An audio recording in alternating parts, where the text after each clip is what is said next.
Hello, and welcome back to Educating the Modern. I'm Bodie Pennington, and I just got done picking a whole bunch of vegetables from my garden, and I'm going to wash these up, and then we're going to make tomato juice.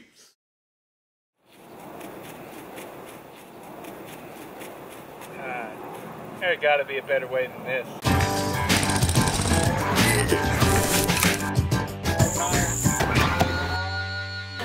Very nice.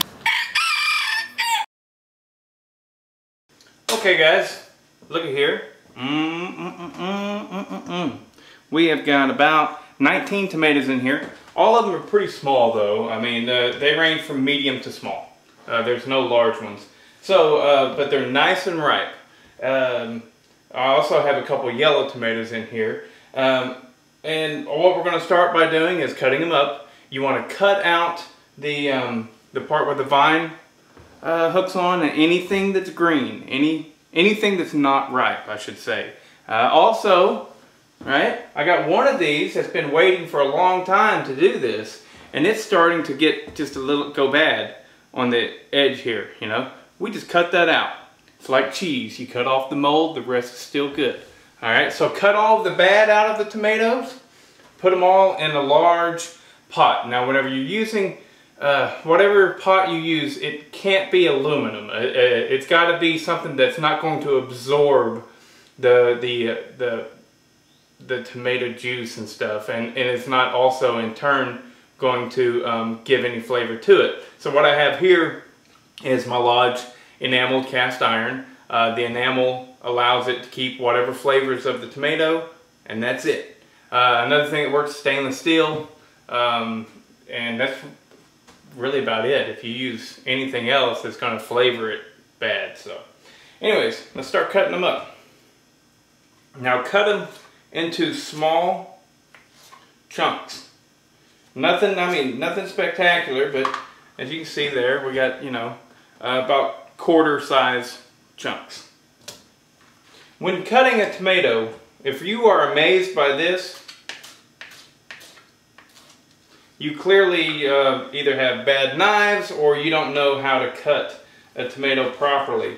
And by learning how to cut a tomato properly, it can help you cutting everything else, okay? The problem that I see most people stumbling with is they don't understand, I know it sounds silly, but they don't understand how a knife works. A knife works like this, right?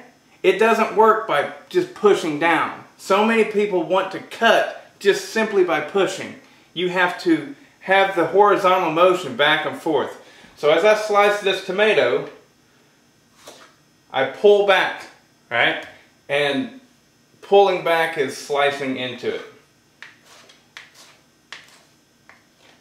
Now, if you can't do this, then your knife is dull. Now, I have theories about my knives. This one right here is a Gourmet Chef, or I'm sorry, the Pampered Chef, right? It's just a cheap little knife, nothing too special. However, it's got the serrated edges and everything. Can you see that? Ooh. Right?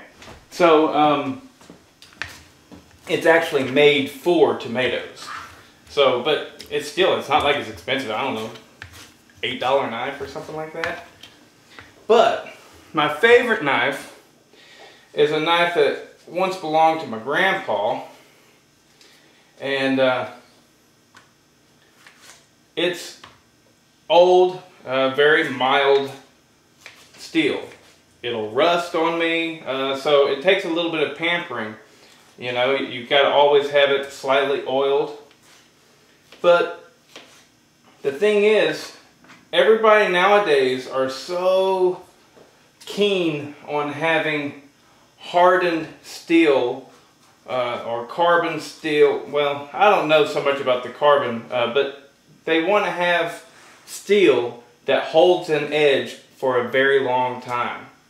Well, the problem with that is if it'll hold an edge for a very long time, it's also very hard to sharpen. So, I like my old butcher knife because with just a few hits on the stone, I can sharpen this bad boy up real nice. You can't do that with a knife that's supposedly higher quality. So the old knives, I like them. I can get this thing sharp real easy. But back to the tomatoes. Alright, we got a nice big old pot full right there. I'm going to throw it on the stove, fire it up. We're going to start cooking this stuff down. We go ahead and put a lid on it. Now at first, it's not a big deal, but soon it's going to start getting hot. And you do not want to scorch the stuff on the bottom of the pan. So this is, regrettably, one of those things where you have to stand there and stir it over and over and over again. And use a wooden spoon. Wooden spoons are less likely to flavor your juice. I guess, I don't know. Anyways, I always use wooden spoon. I think you're supposed to use wooden spoon. So, but it's one of those things that I don't really know why. So, we're going to be cooking this down. It's going to take a long time. It's probably going to, shoot, I only do this every summer, so you don't really remember exact times. But it's probably going to take about 30 minutes or so.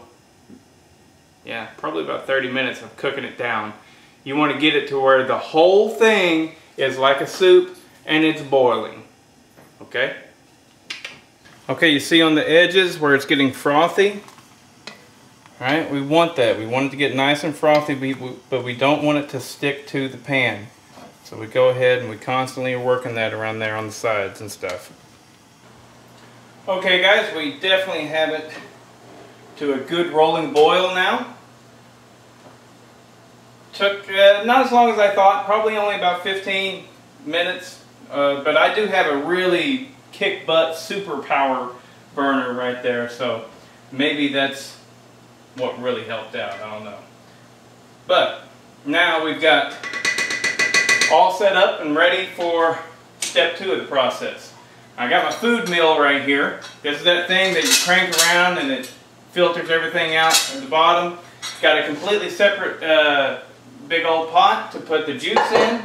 Now this pot is stainless steel, so should work out nicely. Now with your food mill, if you have multiple bottom plates, let's see, this part right here with the screen, if you have multiple of these, make sure you're using the one with the smaller holes.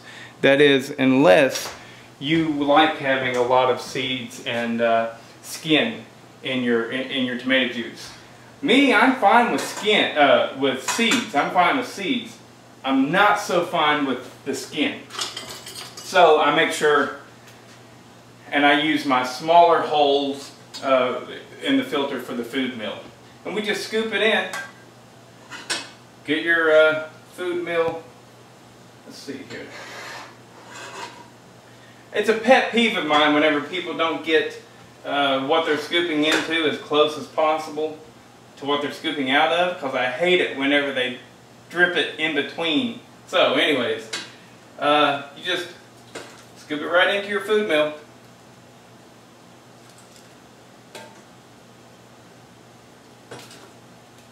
And crank away.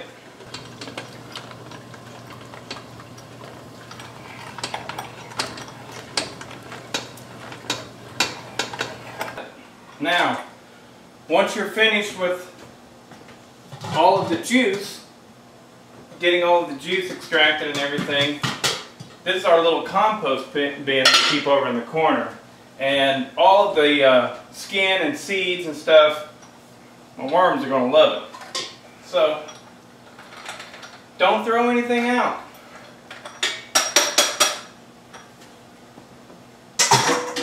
Composting is an excellent way of fertilizing.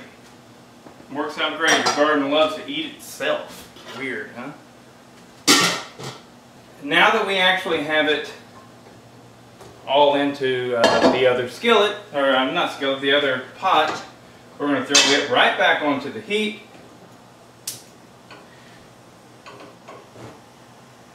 and we're going to bring it to just right at a boil. We're not going to do anything crazy, just right at a boil. And while this is warming up, I have my pressure canner right here that I just got off eBay. Great deal on it. It's super cool. It'll hold up to 7 quarts. But I don't have very much tomato juice here. I'll be really lucky if I have 2 full quarts. I doubt if it's going to be that much even. So what I've got in my pressure canner is the lid is loose, and I got water heating up that's coming up to a boil. It is actually sanitizing my jars right there. I got 2 quart jars in there. Okay, we got it just to a boil now. So I'm going to go ahead and turn my heat off.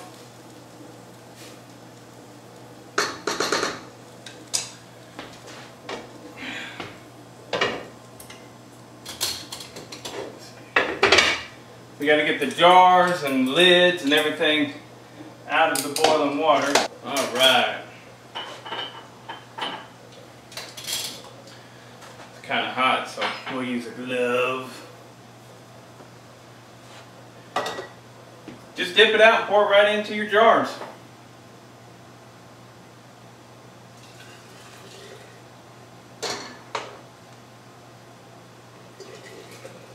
Come about halfway up on the threads.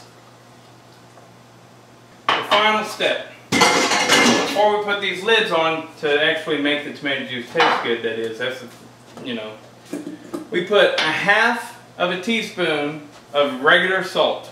All right, no need for canning salt here, but just 1/2 teaspoon though. It's important because it's very easy to over salt. Very easy to over salt. And about 1/4 teaspoon of black pepper. Now if you don't like yours pepper, then don't put any in there. Pretty simple, right?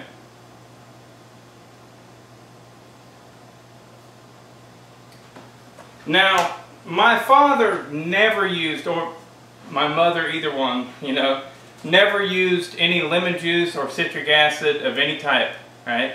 However, I've been hearing a lot about it, and it's one of those things, they say that tomatoes are like a low acid vegetable or something like that. I don't know. But it's another spoilage prevention type of thing. So what I'm going to do is I'm going to put it in one of the quarts and not in the other. See if it makes any difference in taste. If it doesn't make any difference in taste, well, I'm going to go ahead and start doing it because, like I said, I really like to make sure my stuff lasts and it's good. But the recipes and all of your books and everything, they always call for 1/2 teaspoon, wait a minute, like 1/2 teaspoon of citric acid, right, which is what I have right here. It's in powder form. Or if you want to use lemon juice, you can, like bottled lemon juice, and it calls for 2 tablespoons of that. And we're going to go ahead, and now we've got a process. We put our lids on. Woo! It's hot. And we set it right down into our hot water. Now, if you don't have a pressure canner, it's no big deal. You want to do for pints 20 minutes, and for quarts 40 minutes, just in boiling water. All right, you put the lids on there, get it tight, and then have it in boiling water. I, on the other hand, have my pressure canner. So, here we go. First, I'm using it. I'll put it on the big burner over here. And we're going to run it up to 10 pounds of pressure, and we're going to let it cook for about 20 minutes. Nah, about 15. We'll see. And there you have it. We got 2 nice quarts of tomato juice. And as I get more tomatoes, I'll make more. Because this stuff's delicious. Ta-da! Thanks for watching, and until next time, you're welcome.